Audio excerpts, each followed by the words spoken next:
qui sont les Baswahili, les Swahiliphones qui sont pourchassés à Kinshasa, sinon tués à Kinshasa, qui stigmatisent les Swahiliphones ici à Kinshasa.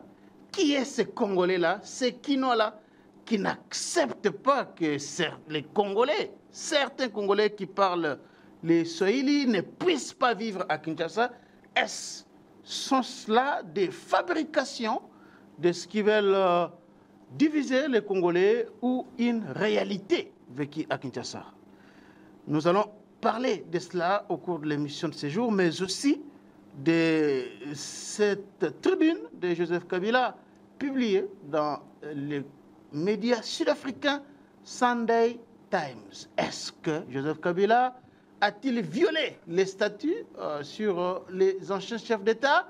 Est-ce que Joseph Kabila est en complicité avec les Rwandais et les M23 pour tuer autant de Congolais?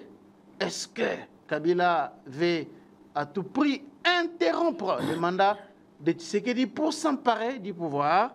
Ce sont des questions qui seront passées au peigne fin au cours de l'émission d'aujourd'hui. Nous parlerons aussi de cette rencontre du président Tshisekedi avec les sociétaires de l'Union sacrée, rencontre qui s'est soldée par un certain nombre de décisions prises par le président Tshisekedi, notamment la formation du gouvernement d'union nationale, la restructuration de l'Union sacrée de la nation. Est-ce que les évêques, voilà la dernière question, catholiques et protestants, vont-ils continuer avec leur initiative du dialogue, ou le président Tshisekedi a donné un coup de canif à cette initiative? Voilà autant de questions qui seront évoquées au cours de l'émission de ce jour. Et pour en parler, nous avons le plaisir de recevoir dans cette émission aujourd'hui un homme de Dieu, un homme d'affaires, un écrivain, un homme influent. Il s'appelle Révérend Paul Mukendi. Bienvenue. Merci Charles.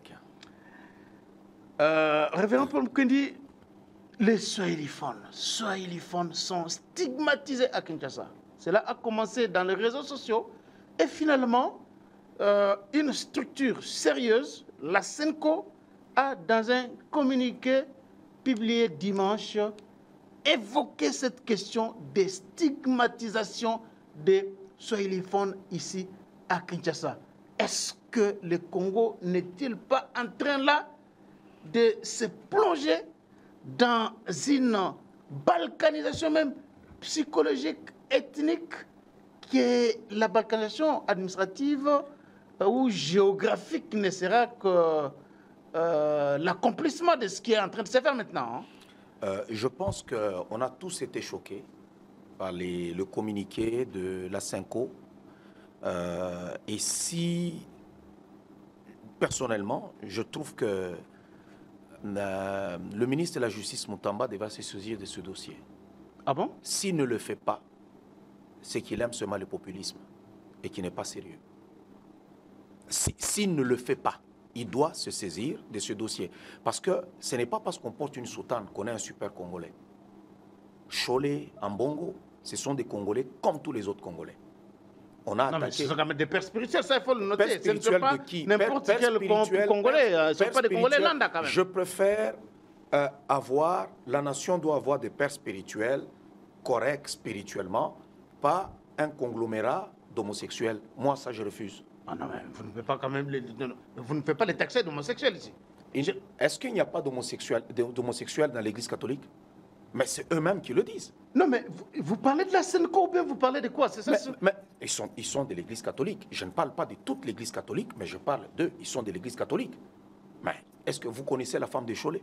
Vous connaissez la femme d'Ambongo? Ont-ils des enfants?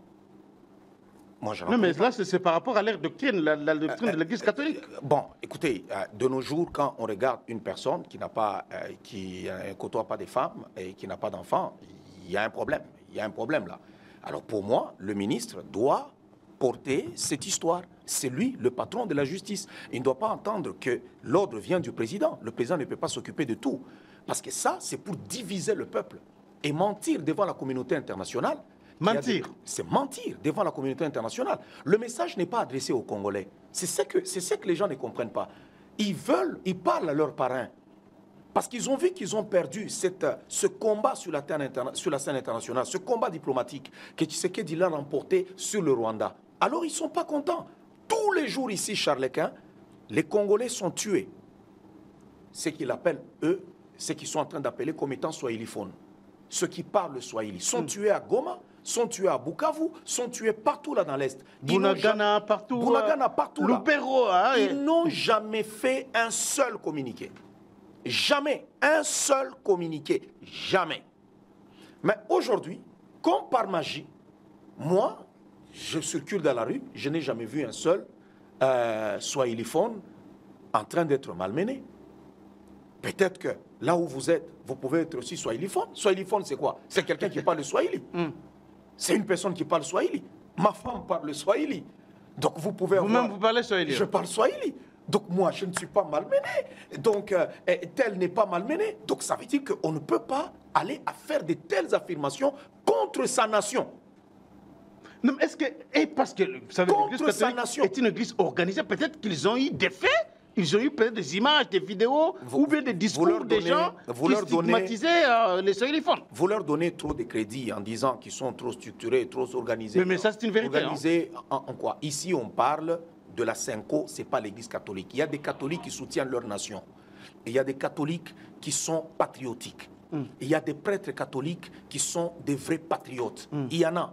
Mais aujourd'hui, nous retrouvons dans une situation où nous avons une clique de gens de la Cinco là, qui sont là pour embêter la République. Embêtés. Embêter. Des gens qui veulent que les Congolais se parlent entre eux. Non, non, vous qualifiez ça d'embêter. Ils parlent pas, ils veulent pas que les Congolais se parlent entre eux. Ils ont leur agenda. Leur colère, c'est qu'on leur a enlevé le beefsteak de la bouche. La gratuité de l'enseignement, pour eux, ça ne les arrange pas. Ils ne veulent plus de Tshisekedi à cause de ça. Et aujourd'hui, nous ne nous battons pas pour le pouvoir de Tshisekedi. Nous nous battons pour notre nation. C'est pour notre survie, c'est pour nos terres, c'est pour l'avenir de nos enfants. Mais ils ne sont pas dans cette logique-là. On les a vus aller vers Goma là-bas, parler avec nos agresseurs, avec nos assassins, avec nos meurtriers. Des gens qui tuent, qui assassinent, qui violent, qui font toutes sortes d'exactions. Qui sont des Congolais, hein, Nanga et Ngouilingoma, ce sont des Congolais. Mais tous ne sont pas Congolais. Non, non, non, tous ne sont pas Congolais. Il n'y a que quelques Congolais, des pantins, comme le président les appelle, qu'on a mis devant, mais en réalité, tous ceux-là qui sont nommés là-bas, c'est qui? Des gouverneurs qui sont là-bas au niveau de Goma, c'est des Rwandais, confirmés Rwandais, mais qu'on nomme là-bas gouverneur. Il y a même des chamailleries entre eux, soi-disant que non, quand ils ont pris Goma, toutes les personnes nommées presque là-bas sont seulement presque, ils sont du Rwanda, et il n'y a pas presque des Congolais en train de diriger là-bas. Donc, mais c'est Nanga qui est leur chef, ça c'est connu. Mais Nanga est cuit aujourd'hui, il est cuit. Il a voulu porter un chapeau, on lui a fait porter un chapeau. Il n'est pas politicien, il n'a pas compris le jeu. On a vu le procureur de la CPI en train de se promener à Kinshasa. Il est arrivé ici à Kinshasa lundi. Hein? Oui, mais écoutez, qui va porter le chapeau de tous ces massacres?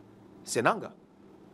Qui va porter? Kagame a répondu. Kagame a dit quoi? Kagame dit, je ne sais pas. On me dit que mes troupes sont en République démocratique du Congo. Moi, je ne suis pas au courant. Mais tandis que c'est Nanga qui fait le meeting, qui dit que c'est lui qui porte le chapeau, c'est lui le chef rebelle, c'est lui. Donc ça veut dire que tous ces crimes qui ont été commis seront déposés sur la tête de Nanga.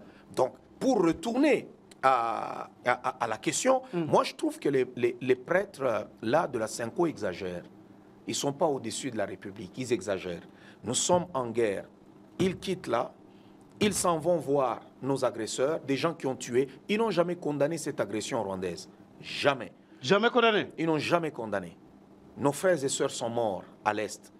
Écoutez, ce n'est pas seulement les gens qui ont des tribus là-bas à l'Est qui meurent à l'Est. Nous avons nos frères qui vivent aussi là-bas.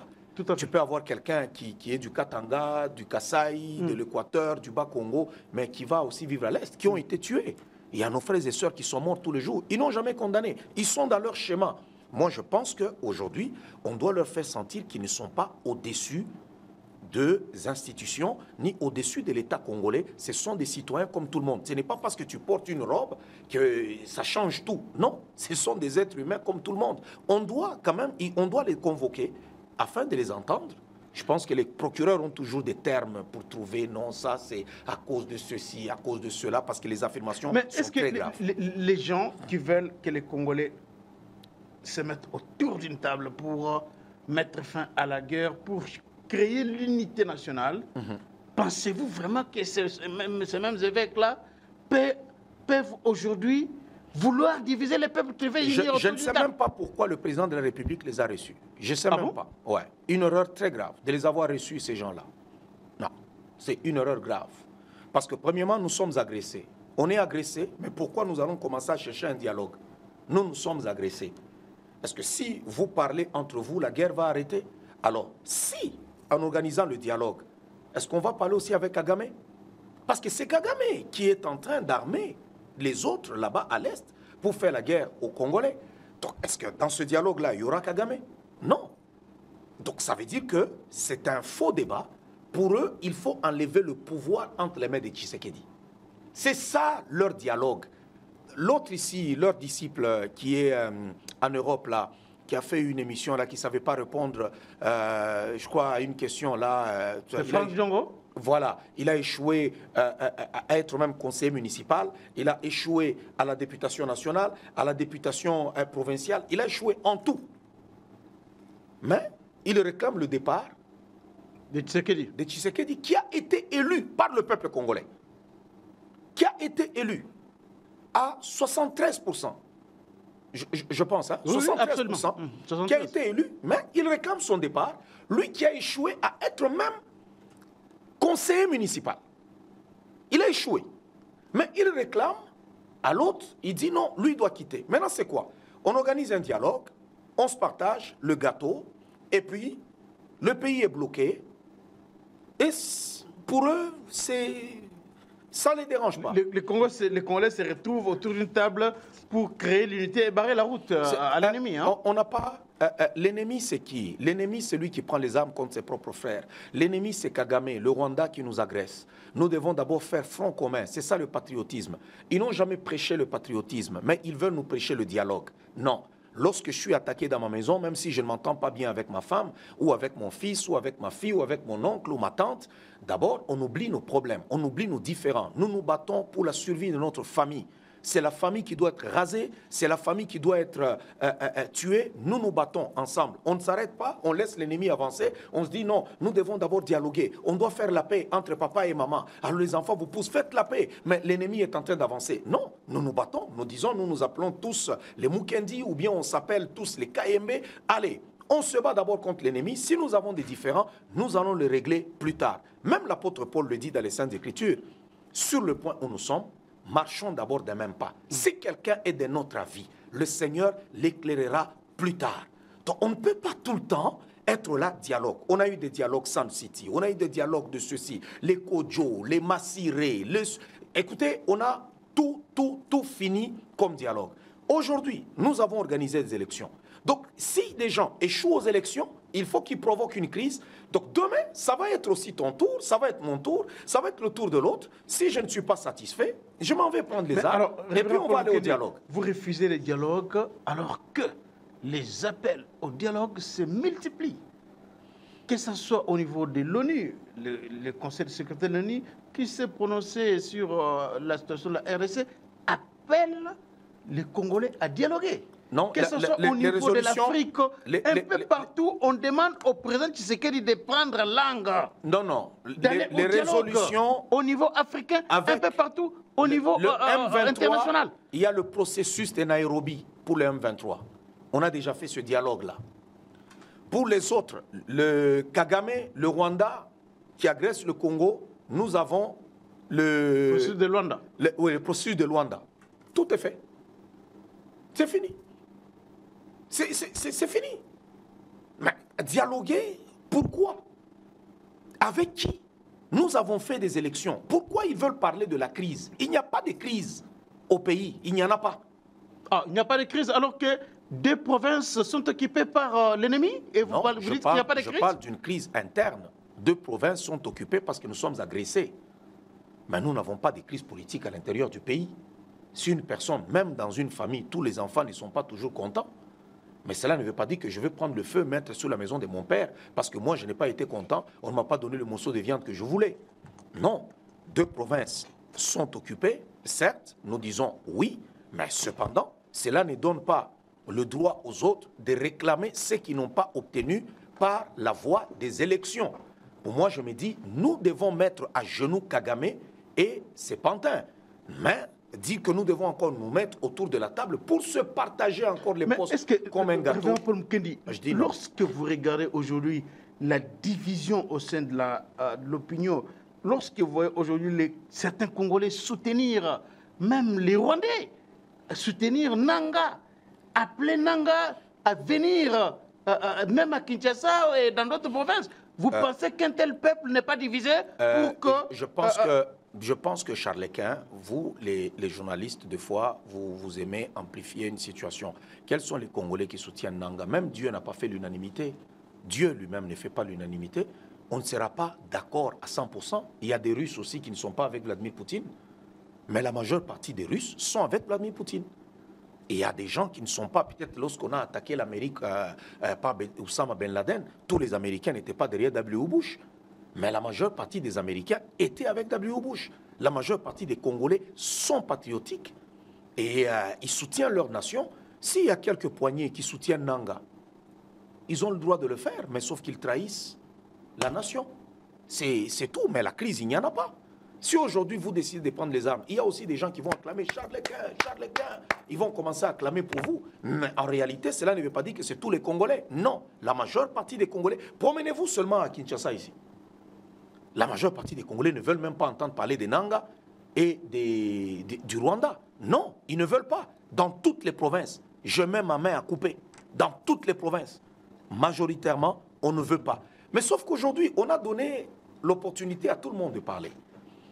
Chacun a une page Facebook, TikTok, il peut publier n'importe quoi, écrire n'importe quoi, surtout si quelqu'un vit à l'étranger, il peut passer à longueur de journée à publier n'importe quoi, mais en réalité, Nanga n'est pas aussi populaire qu'on le pense. Je ne pense pas. Si aujourd'hui on organisait les élections, même avec tous ces opposants-là, Tshisekedi les gagnerait. Alors, c'est votre point de vue. Révérend Paul Mukendi, le président Tshisekedi a finalement convoqué une réunion avec les sociétaires de l'Union sacrée. Et au cours de cette réunion-là, il a félicité quand même quelques membres de son gouvernement pour leur bravoure. Il a cité Jean-Pierre Bemba, Jean-Pierre Liaou et Mineta Guy Luando. Et il a annoncé aussi qu'il y aura restructuration de l'Union sacrée et la formation d'un gouvernement d'union nationale. Mais il a dénoncé aussi le silence de certains membres de l'Union sacrée, mais il a aussi évoqué les cas de trahison et d'infiltration au sein de l'armée. Est-ce que vous pensez que le moment était venu pour le président Tshisekedi de battre les rappels des troupes, de mobiliser tout le monde face à cette guerre contre le Congo? Est-ce que c'était tard de convoquer une telle réunion pour resserrer les rangs? Bon, c'est tard. Nous attendons toujours notre chef, notre commandant suprême. Jusqu'aujourd'hui, nous l'attendons. Je pense que cette réunion n'avait pas sa raison d'être. Parce que moi, je trouve que le président... La réunion avec les membres de l'Union sacrée n'avait pas sa raison d'être, parce qu'il y a même beaucoup de trahison au niveau de l'Union sacrée. Il y a eu beaucoup de silence, de positionnement qu'on a vu. Mais aujourd'hui, ceux qui tiennent le président aujourd'hui, c'est la population. Moi, je pensais que le président allait parler, communier avec sa population. Il allait organiser un meeting peut-être populaire, où il doit parler avec la population. Mais cependant, moi, j'ai vu le président aller parler toujours avec les politiques, annoncer qu'il y aura un gouvernement de large union nationale. C'est ça, un gouvernement d'union nationale plutôt. Alors, moi, je trouve qu'on veut aller à la table pour se partager encore le pouvoir. Le pouvoir, les gâteaux. Donc on va satisfaire l'autre, on va satisfaire l'autre, on va satisfaire l'autre. Or, aujourd'hui, si le président est encore debout, s'il est encore fort, c'est parce qu'il a le peuple derrière lui. Si le peuple t'abandonne, c'est fini. Aujourd'hui, on doit comprendre une chose. Même tous ces conseillers, peut-être en temps de guerre du chef de l'État, doivent comprendre une chose. Le monde a déjà changé. Ce n'est plus comme avant. Il y a des gens qui ont des partis politiques, mais qui ne sont pas plus influents que moi. Ça, c'est une vérité. C'est incontestable. Le monde a déjà changé. Qui n'ont même pas 50 personnes dans leur parti politique. Je connais beaucoup qui étaient là-bas, qui ont publié même des photos sur des réseaux sociaux. Je les connais. Mais qui ne sont pas plus influents que moi. Il y en a d'autres. Vous êtes là, Charles Quint, tu as la télé où tu fais les émissions. Vous êtes influent. Moi, j'ai vu des gens comme les Charles Quint, comme, pour ne pas te citer, les Moubenga, les Kalonji, les HK, les Chancela, les Maîtres Mpinda, ainsi de suite, qui sont influents aujourd'hui. Ce sont des gens que le président doit d'abord chercher à rencontrer en premier. Parce que ce sont eux qui tiennent son pouvoir. Il faut qu'on se dise la vérité. Lorsque il y a eu psychose ici, tous ces gens qui bouffent l'argent se sont tus. Chacun s'est caché. La queue entre les pattes, tout le monde, ils se sont tous cachés. Mais ce sont ces gens-là qui sont en train de négliger, qui ont commencé à parler. Est-ce que vous savez qu'il y a parmi ces gens que j'ai cités là, quand ils font une émission, il y a 40 000 personnes. Après l'émission, 40 000 personnes. 30 000, 50 000 personnes. Comment pouvez-vous négliger ces gens-là? Mais vous allez faire une rencontre avec les gens de ceci. Non, Donald Trump a gagné les élections. Donald Trump n'a jamais été un ténor du parti républicain. Non. D'ailleurs, dans le passé, Donald Trump soutenait les démocrates. Quand il a décidé de se présenter, bon, ok, il passe chez les républicains, il n'avait pas même de racines. Mais sauf que, aujourd'hui, on a YouTube, on a TikTok, on a ceci, on a cela. C'est avec ça même qu'il a gagné ces élections-là. Il est devenu populaire aux États-Unis. Alors moi, je pense que le président doit regarder d'abord bien sa communication et regarder les zones d'influence. Quelles sont les personnes influentes? Il y a des politiciens, quand ils parlent, on ne les écoute pas. Ils peuvent parler devant leurs militants. Il y a combien de personnes? S'ils réunissent 10 000 personnes. Mais il y a des gens, quand ils font une émission, c'est des millions de personnes qui les suivent. Il y a des gens, quand ils parlent, c'est des millions de personnes qui les suivent. Il doit s'entourer aussi de ces gens-là. Leur demander leur aide d'association. Parce qu'ils ne continueront pas toujours à les supporter comme ça par loyauté, sans que, pendant que vous les négligez, vous êtes en train de le regarder comme s'ils ne représentaient rien. Et tout ça, mais non. Écoutez, pour moi, la raison est plutôt la réunion qui a été tenue. Donc vous n'êtes pas d'accord avec le président? Non, je ne suis pas d'accord. Le fait qu'il ait convoqué les membres de l'Union sacrée pour un échange, pour une mobilisation de tout le monde. Il a appelé les gens à faire comme Jean-Pierre Bemba. Parce qu'il y a parmi eux des leaders d'opinion qui peuvent descendre à leur base pour mobiliser les jeunes, notamment, à accepter d'aller dans la main. Il y a des leaders aujourd'hui que nous devons, beaucoup les Congolais lui seront toujours reconnaissants, Jean-Pierre Bemba, qui s'est distingué, vraiment distingué. Ces messieurs-là, non. Un guerrier qui s'est tenu vraiment debout. Jean-Pierre Bemba. Ah non, écoutez là, un guerrier vraiment, qui s'est tenu debout pour marcher. Mais cependant, aujourd'hui, le monde a changé. Le monde a changé.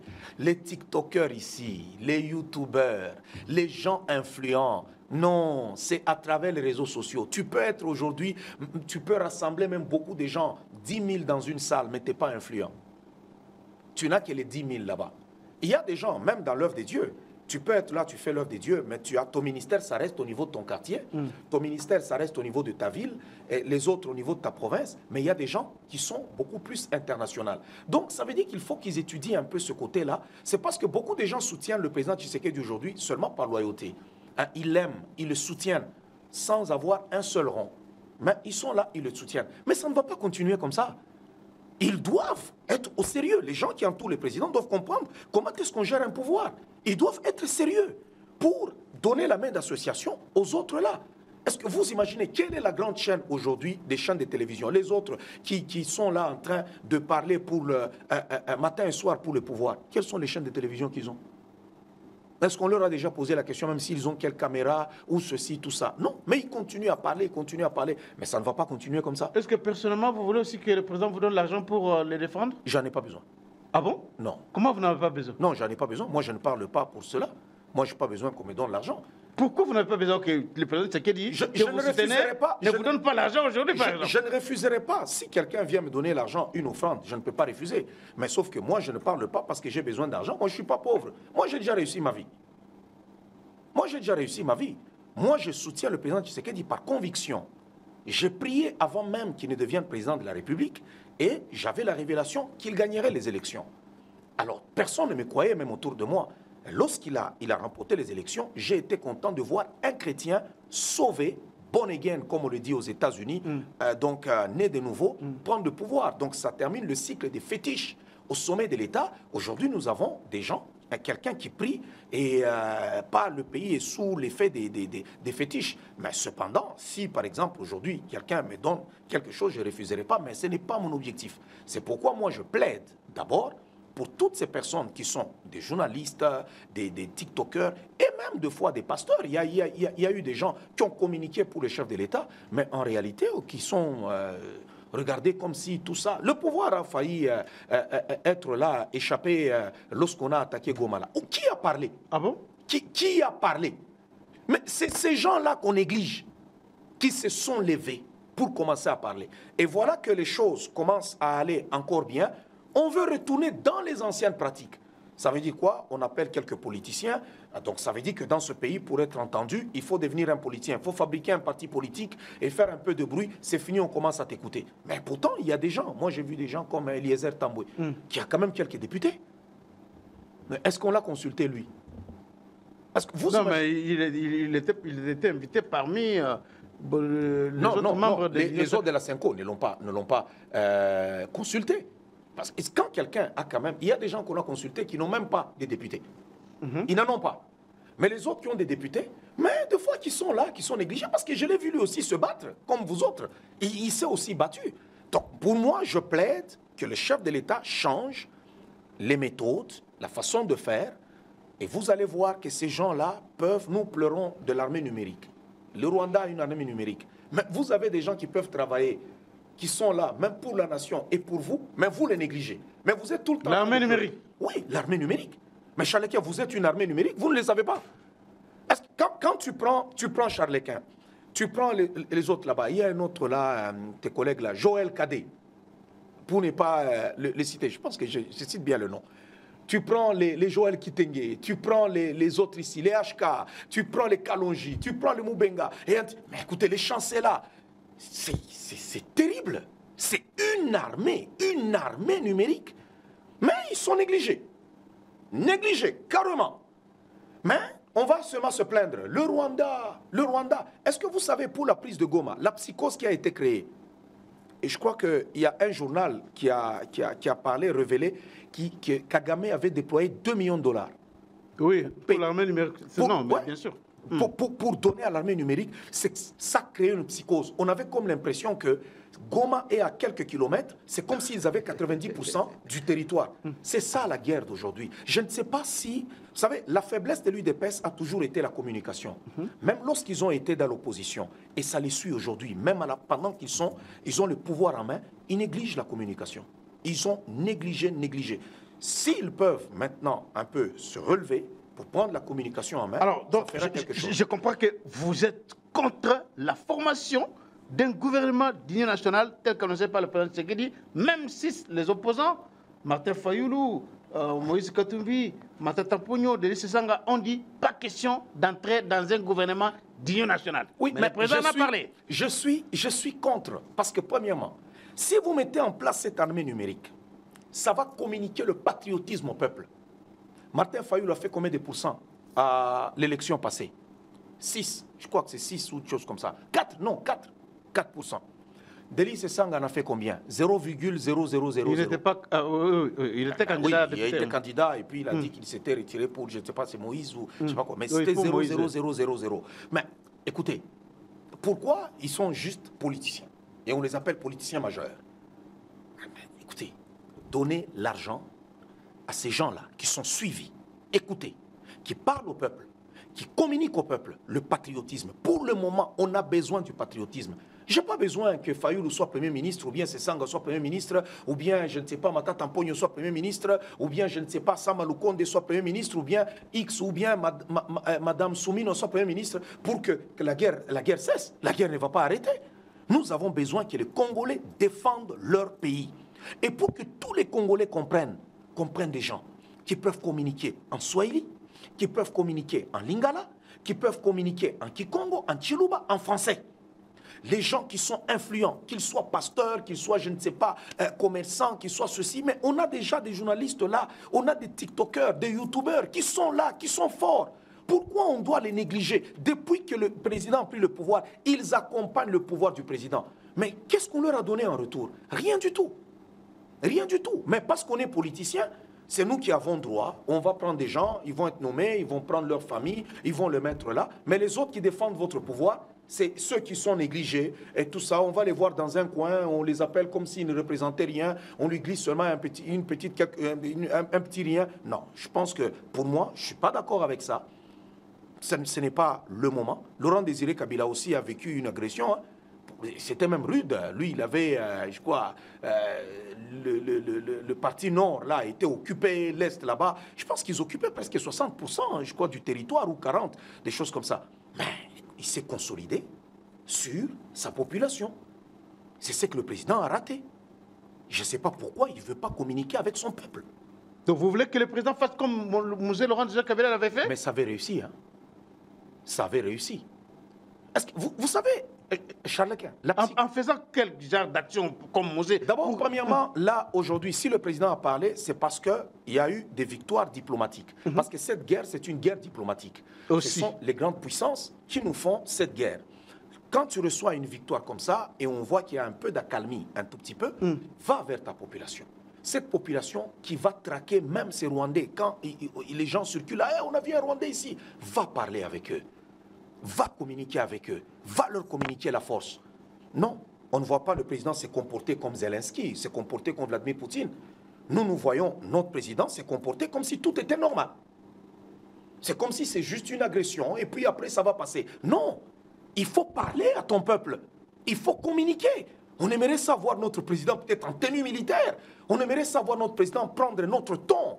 Mais plutôt seulement aller se soucier des autres là au niveau de l'Union sacrée. C'est l'Union sacrée qui nous a dit non, les membres de l'Union sacrée, les ténors de l'Union sacrée, qui nous ont dit non, il faut aller négocier, le timing les joue contre nous, ça joue contre nous, il faut aller vite négocier, ils sont déjà à 40 km, ils sont déjà à 40 km. Mais la population était prête à en découdre avec ces Rwandais-là s'ils avaient osé entrer à Kinshasa. Alors s'il ne veut pas décevoir cette population, il doit communiquer avec la population et avec les communicateurs aussi. C'est très important. Parce que ce sont eux qui communiquent. Parce que si ces communicateurs-là te lâchent, ça va être difficile. Alors, révérend Paul Mukendi, nous avons suivi une sortie médiatique. La sortie médiatique de Joseph Kabila qui a secoué le Congo. Et Kabila a dénoncé un certain nombre de choses. Il a déclaré d'abord que le M23 n'est pas un groupe anarchiste. Êtes-vous d'accord avec Joseph Kabila sur ce point-là? Avant que je lise les extraits tirés de la tribune publiée par Joseph Kabila. Je pense que c'est la sorcellerie. Ah bon? Moi, en tant qu'homme d'église, je dirais que cet homme est un sorcier. Non, mais... Si tu es un homme d'église, tu veux juger l'affaire sur le plan spirituel, c'est la sorcellerie. Non, mais attention, vous parlez quand même à celui qui a dirigé le pays pendant autant d'années. Vous ne pouvez pas le qualifier avec des termes aussi légers, s'il vous plaît. Ce n'est pas léger. S'il vous plaît. Écoutez, je suis un homme sérieux et je sais de quoi je parle. Kabila n'est pas le seul chef de l'État à être ex-chef de l'État pendant qu'il y a un autre au pouvoir. Mobutu a vécu cela.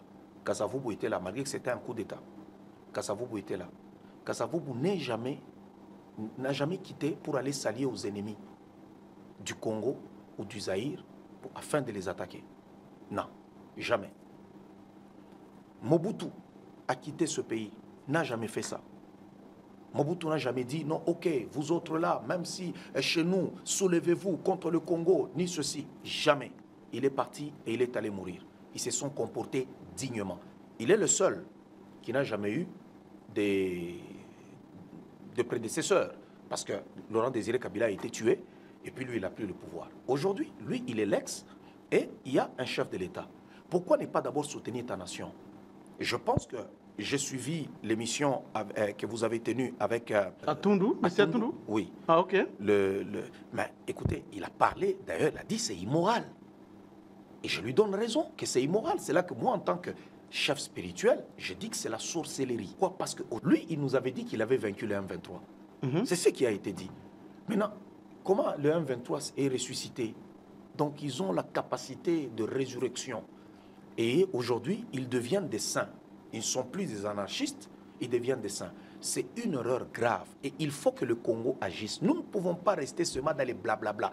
Une chose, un constat que j'ai fait, les Congolais aiment trop parler sans rien faire. Le président a commencé par dénoncer. L'AFC, c'est Kabila. Le chef a dénoncé sans rien dire. Dernièrement, le président a encore dit, non, c'est Kabila qui est en train de me faire la guerre.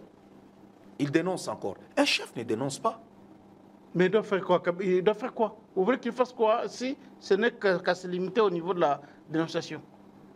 Il faut qu'il fasse quoi? Oui. Il a le pouvoir. Kabila a des entreprises ici. Kabila a des biens ici. Pourquoi il faut attaquer les biens de Nanga, mais pas les biens de Kabila? Pourquoi? Il y a le sang de nos frères qui coule. C'est parce que tu t'appelles Kabila et que tu as dirigé le Congo pendant 18 ans que ça te donne le droit de nous faire tout ce que tu veux. Le Congo ici n'est pas le Congo de Kabila. Révérend Paul Ngué, vous n'avez aucun respect envers celui qui est présidé à la destinée des Congolais pendant 18 ans. Vous vous permettez même de les traiter en des termes aussi légers. Est-ce que lui-même, par rapport à la fonction qu'il a occupée? Cela ne veut pas dire qu'on lui manque le respect. Il ne s'est pas respecté lui-même. Il ne s'est pas respecté lui-même. C'est lui-même qui ne s'est pas respecté. Et c'est immoral ce qui se passe. Parce que si toi-même d'abord, tu n'es pas capable de défendre ta nation, est-ce que Kabila a condamné même les massacres qui se passent là-bas? On a vu le procureur de la CPI qui est venu ici. Le procureur vient, il foule les pieds ici parce qu'il y a eu des massacres. Mais les Nations Unies ont condamné. Partout, même l'ONU que nous sommes en train de fustiger tous les jours ici, condamne. Mais Kabila qui se dit, ex-président, qui a dirigé le Congo pendant 18 ans, mon Dieu, mon Dieu, mon Dieu, mon Dieu, qu'on a été vraiment voilé. Je ne sais même pas comment est-ce que le gars a passé 18 ans à diriger le Congo. Ah bon? Je voulais dire encore un verset, tu vas dire encore que non, je suis dur dans mes propos. Et c'est pourquoi Salomon dit quelque chose qui est étonnant, qui fait même des fois trembler la terre. C'est un insensé qui parvient à régner. Donc il y a des histoires, quand vous le regardez comme ça, tu te dis, comment ces messieurs ont pu diriger le Congo pendant 18 ans? Comment est-ce possible? Mais ça s'est fait dans ce Congo, dans ce pays. Et non seulement que Kabila nous a pillés, nous a spoliés, il est venu ici en beau de caoutchouc et aujourd'hui il est milliardaire. On lui a tout laissé. Le président Tshisekedi n'a pas voulu l'embêter. On lui a tout laissé. Il a détruit même les jardins zoologiques. Il s'est créé son parc d'attractions là, qui est, je pense qu'en Afrique ici centrale, il n'y en a pas comme celui qu'il a. Et mais il fait payer même au peuple congolais pour aller visiter ces animaux-là, qu'il a pris dans nos jardins zoologiques, et il a mis de l'autre côté, vous devez payer avant d'entrer. Et ce monsieur se tient debout aujourd'hui, il n'est pas capable de défendre sa nation, il doit tuer pour reconquérir encore le pouvoir, et nous devons rester là à l'acclamer en restant gentils. Je dis non, le Congo n'appartient pas à Kabila. Il nous a trouvés dans notre Congo, il est parti aujourd'hui. Qui l'a fait fuir du pays? Il a fui du pays lui-même. Parce qu'il ne se reconnaît pas d'être Congolais. Et c'est la preuve aujourd'hui. Ah bon? Il ne se reconnaît pas d'être Congolais. Il ne se reconnaît pas d'être Congolais. Et ça, c'est la légèreté que nous avons aujourd'hui, que moi j'impute toujours au régime. On a la femme de Kabila qui dit du n'importe quoi, jusqu'à insulter les autorités. Personne ne la regarde. Et pourtant, dans ce qu'elle disait, mon mari travaille en coulisses en silence. Elle disait la vérité. La Bible dit c'est de l'abondance du cœur que la bouche parle. En vérité, ça veut dire que son mari était allé étudier en Afrique du Sud. Aujourd'hui, il a fini. Voilà, c'est préparé. Charles-Quin, moi et toi, on est là. Tu as suivi le cursus normal. À l'université. Oui, à l'université, pour aller à l'école. Je pense que pour atteindre le doctorat, il faut quand même passer par certaines étapes. Je pense qu'aujourd'hui, même quand on a l'argent, on peut s'acheter même un doctorat. C'est ce que ça nous montre aujourd'hui. Quel est le cursus normal que Kabila a suivi pour se retrouver aujourd'hui docteur? Docteur en quoi? Il faut qu'on soit quand même sérieux à un moment donné, qu'on soit quand même sérieux. Son mari était là en maquis. Il a fui le pays. C'est lui qui est derrière Nanga. C'est lui qui est derrière le M23. Il est avec ses frères. Kagame, c'est son frère. Les James Kabarebe, là-bas, tout ça, ce sont ses frères. Écoutez, aujourd'hui, c'est clair. On doutait, même moi, je disais chaque fois, bon, non, cette histoire-là, Ngwanda, d'heureuse mémoire, avait raison. Non, là, vous revenez avec les histoires. Il est connu de notre public, Joseph Kabila, et les fils de Mosé Laurent Désiré Kabila. Bon, mais au Katanga, il n'a jamais été rejeté comme étant un fils du Katanga. Donc, ce n'est pas à vous de remettre en cause ça. Non, mais parce qu'il y a eu beaucoup d'émissions aussi qu'on lui a collé même le nom. Moi, j'ai vu un monsieur là, un militaire, qui dit que non, la chose la plus difficile qu'ils ont eue avec Kabila, c'était lorsqu'il devait faire sa signature, parce que lui, il signait toujours, il mettait un H, Hippolyte. Maintenant, il fallait qu'il change pour essayer de mettre comme un K, tout ça. On prenait ça à la légère. Mais aujourd'hui, nous nous rendons compte que c'est la réalité. Le monsieur n'est même pas là. Il n'a pas de souci de dire qu'il y a des gens qui sont morts à l'Est. Il ne se soucie pas du tout. Mais il prend la parole pour défendre le M23. Non. Si ce n'est pas la sorcellerie, c'est quoi?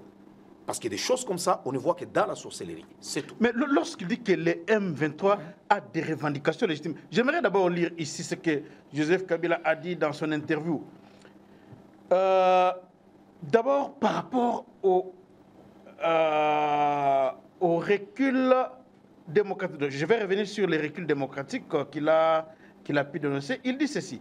Pour restaurer la paix et la stabilité dans l'est du pays, il est crucial de résoudre la question des groupes armés nationaux et étrangers présents sur les sols congolais. Cependant, contrairement à ce que les autorités de Kinshasa veulent faire croire, la crise ne se limite pas aux actions incontrôlées du M23, présentées à tort comme un groupe anarchiste, un proxy d'un État étranger sans revendication légitime. Donc, ni un simple désaccord entre la RDC et le Rwanda. Donc, Joseph Kabila démontre ici que le M23 n'est pas un groupe anarchiste et que même si on arrivait à vaincre militairement le M23, le problème ne sera pas résolu. Et j'aimerais encore lire un extrait Vraiment, le Congo, ça veut dire que le Congo est le Congo vraiment de Kabila. Lui, le Congo lui appartient et ainsi de suite. S'il voulait, il a refusé d'entrer dans le processus électoral.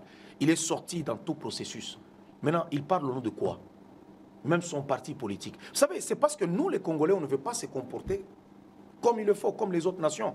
Normalement, le PPRD, qui est le parti de Kabila, ne doit pas fonctionner ici. Oui.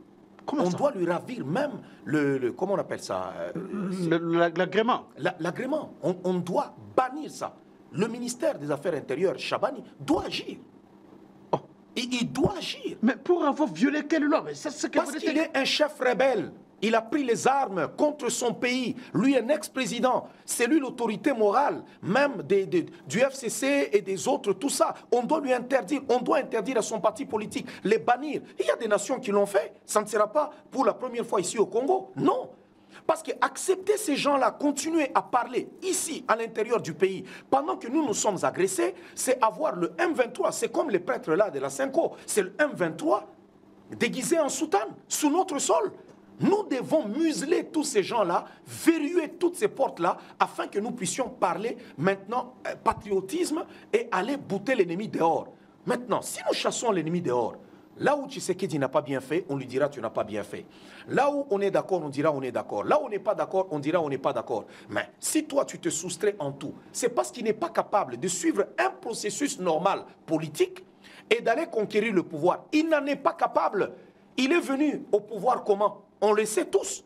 Ce n'est pas parce qu'il a fait des meetings, il a fait des débats, ce n'est pas parce qu'il avait une idée politique et que le peuple l'a accepté. Non, on sait comment il est parvenu au pouvoir. Et aujourd'hui, il ne se retrouve pas que le Congo soit organisé, structuré, on organise les partis politiques, on organise les débats. Il n'est pas capable. Il va débattre comment? C'est pour cela qu'il faut aller prendre les armes, aller chasser. Nanga représente quoi? C'est lui qui est derrière Nanga. C'est lui. Alors, ici, Joseph Kabila dit ceci. Les innombrables violations de la Constitution et des droits humains, ainsi que les massacres répétés de la population congolaise par les forces de police et de l'armée de Tshisekedi ne prendront pas fin après une simple négociation entre la RDC et le Rwanda ou une défaite militaire du M23? Je pense que si Kabila, juste ces articles que vous venez de lire là, je pense que même les autres nations sont en train de rire. Ils se moquent de nous, ils se disent, mais qu'est-ce qui se passe dans ce pays-là? Qui a tué? Vous pouvez prendre Mobutu, vous prenez Kassavou, vous prenez Mobutu, vous prenez Laurent Désiré Kabila, vous prenez même le régime Tshisekedi, vous les mettez ensemble. Il n'y a personne qui a tué comme le régime Kabila. Vous prenez tous les morts du temps de Mobutu. Vous prenez les morts. Les 32 ans de Mobutu. Les 32 ans. Vous prenez les 5 ans de Kassavou. Vous prenez, je ne sais pas, les 3 ans ou 4 ans de Laurent Désiré Kabila.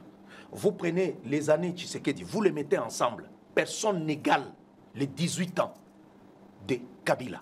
C'était la terreur. On tuait les gens ici comme des mouches.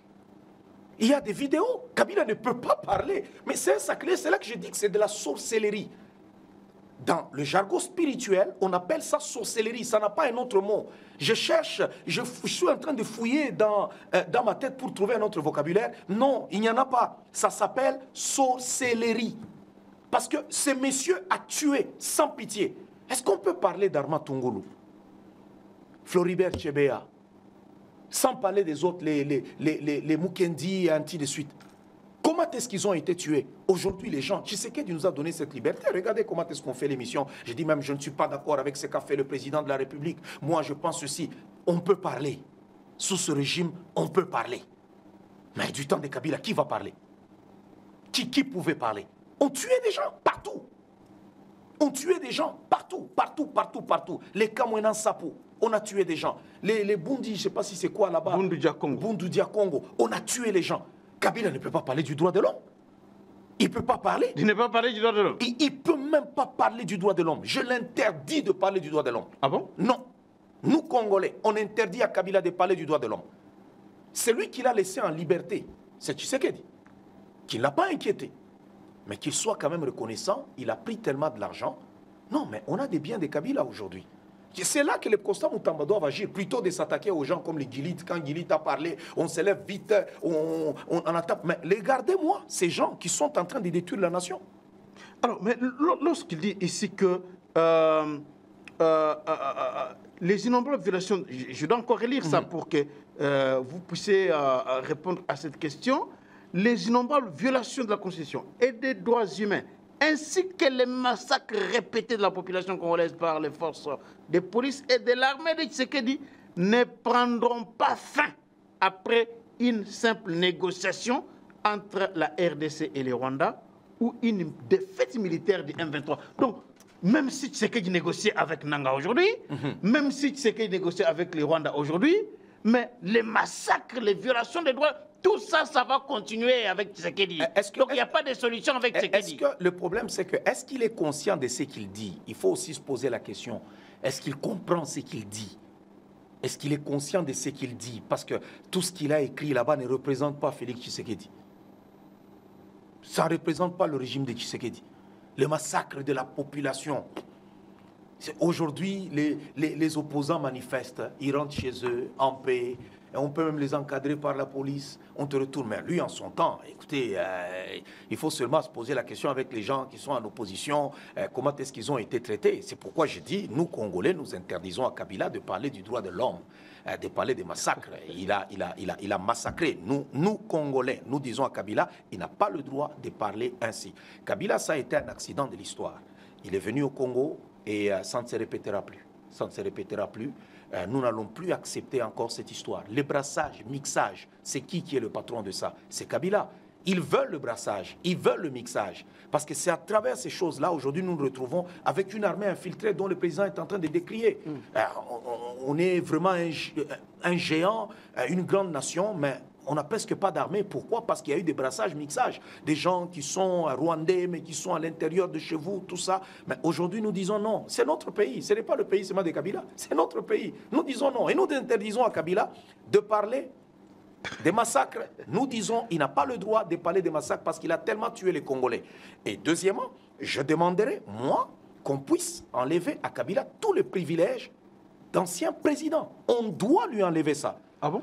Parce que c'est une jurisprudence qu'on est en train de créer. Félix Tshisekedi demain sera aussi un ex-président. Alors, si lui aussi prennent les armes, nous devons décourager de telles conduites. Parce qu'aujourd'hui, si Félix Tshisekedi est mauvais, il est ceci, Kabila devait maintenant trouver l'occasion de lui parler. Tu vois, je t'avais donné le conseil, regarde ce qu'il y a. Non, mais plutôt aller du côté des gens qui prennent les armes. Ce qui est bizarre, c'est que c'est le Rwanda qui est condamné, mais c'est Kabila qui parle. Le Rwanda est condamné. Tout ça, Kabila ne parle pas pour le M23. Kabila parle parce que son oncle Kagame a été attaqué, parce que c'est la fin de Kagame. Merci à vous tous qui nous avez suivis. Abonnez-vous massivement sur GSR Congo Télévision, votre chaîne. Partagez aussi cette émission dans vos groupes partout où vous vous trouvez. Nous serons là très prochainement pour un autre numéro de votre magazine, Le Débat Congolais. Merci.